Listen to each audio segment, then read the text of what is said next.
अस्सलाम वालेकुम, मैं हूं अब्दुल गफ्फार। जनाब, आज की इस वीडियो में हम बात करेंगे दो टॉपिक्स पे। पाकिस्तान न्यूजीलैंड T20 सीरीज जो कि 2-2 से इक्वल रही, और फिर अब जो पाकिस्तान न्यूजीलैंड वनडे सीरीज शुरू हो रही है। देखें, T20 सीरीज पे मैं इतना ही कहना चाहूंगा कि इसमें कोई शक की बात नहीं है कि पाकिस्तान को ना सिर्फ ये सीरीज जीतनी चाहिए थी, बल्कि कम से कम 3-1 से जीतनी चाहिए थी। और आप डोमिनेट करते हैं, क्योंकि न्यूजीलैंड के 8 से 9 प्लेयर्स नहीं आए, फिर आपके पास फुल स्ट्रेंथ आपकी थी, कोई एक्सक्यूज नहीं है। डिसअपॉइंटमेंट इसलिए भी है कि पहले 2 मैचेस आप जीत कर तीसरा मैच उस वक्त हारे जब 3 गेंदों पे 5 रन थे। तो न्यूजीलैंड को दाद देना पड़ेगी कि उन्होंने एक बिल्कुल कहते हैं ना आखिर में जाकर जो चीज़ थी उससे कमबैक किया, और ये आसान नहीं होता। पाकिस्तान की ओवर द ईयर्स अब ये एक प्रॉब्लम रही है, ये अभी से नहीं, 8-10 साल, सिर्फ इस मैं दौर की बात नहीं कर रहा मैनेजमेंट की कैप्टनसी की, इससे पहले भी, कि हम सीरीज डिसाइडर या जो मेन मैचेस हैं उसको नहीं जीत पाते। तो ये पाकिस्तान को इम्प्रूवमेंट लानी पड़ेगी कि हमें बड़े मैचेस कैसे जीतने हैं, स्पेशली नॉकआउट्स, डिसाइडर और सीरीज जीतने वाले मैचेस। और हमने देखा कि बहरहाल मैं ये नहीं कहूँगा कि आप वर्ल्ड कप का अभी फाइनल हारे या एशिया कप का, बट फिर भी ये भी इसी ज़िम्रे में कहीं ना कहीं आ जाता है। तो वी नीड इम्प्रूवमेंट कि हमारे यहाँ जो कहते हैं ना एक किलर पंच है वो हमसे नहीं लग पा रहा। नंबर 2, आई थिंक बहुत इंपॉर्टेंट है इस चीज़ को समझना कि न्यूजीलैंड एक अब क्रिकेटिंग फोर्स है। उनका जो रिकॉर्ड है 2015-19 के फाइनल खेले हैं, आईसीसी टेस्ट चैंपियनशिप के विनर हैं।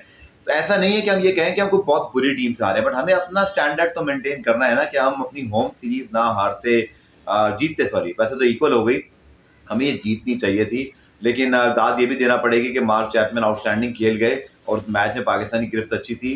हमें 2-3 एरियाज पे बहुत काम करना है T20 में। सबसे पहले डेफिनेटली जो हमारी डेथ बॉलिंग है इसको बहुत इंप्रूव करना पड़ेगा। और मिडल ओवर्स में, देखिए, मिडल ओवर्स में चूंकि इंडिया में वर्ल्ड कप भी है, और आप वर्ल्ड कप के हवाले से चूंकि लिमिटेड ओवर्स के ऑलमोस्ट प्लेयर सेम होते हैं T20 वनडे के, तो मैं ओवरऑल वनडे के लिहाज से ही बात करूंगा।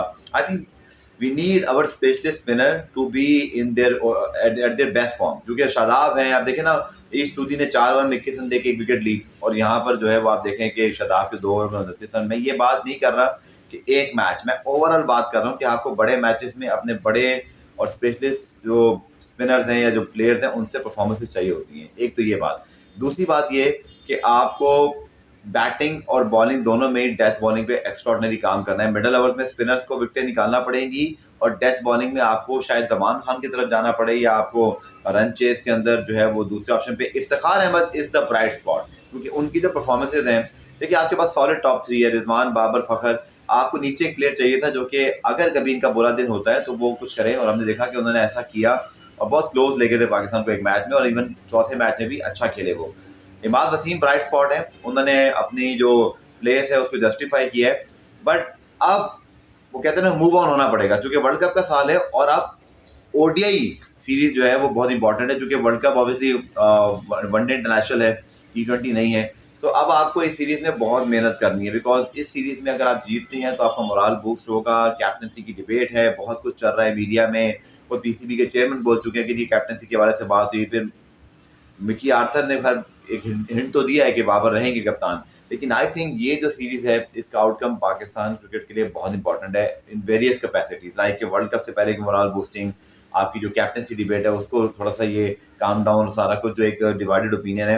आई थिंक मुझे एक चीज़ की बड़ी हैरानगी है कि मार्क चैपमैन को न्यूजीलैंड ने फौरी तौर पर शामिल कर लिया उनकी फॉर्म को देखते हुए, बट हमने ऐसा अभी तक नहीं किया, यानी कि इफ्तिखार अहमद को शामिल नहीं किया। आई थिंक इफ्तिखार अहमद, चाहे अल्लाह करे कि जब मेरी आप वीडियो कुछ देर बाद देख रहे हो, जब ये मैं रिकॉर्ड कर रहा हूँ, शायद तब वो इंक्लूड हो जाए।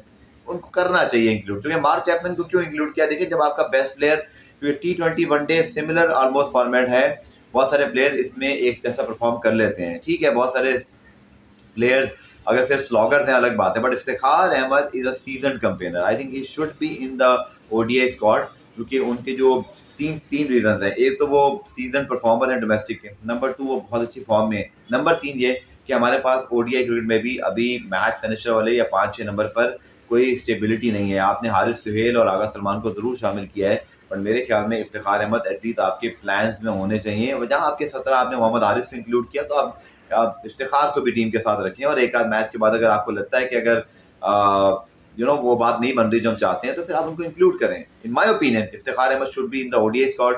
ये सीरीज पाकिस्तान के लिए भी आसान नहीं होगी, क्योंकि न्यूजीलैंड की टीम ने साबित किया है ओवर द ईयर्स कि वो बहुत कंपेटिटिव हैं, उनके पास मैच विनर्स हैं, उनके पास ऑलराउंड एबिलिटी के प्लेयर्स हैं।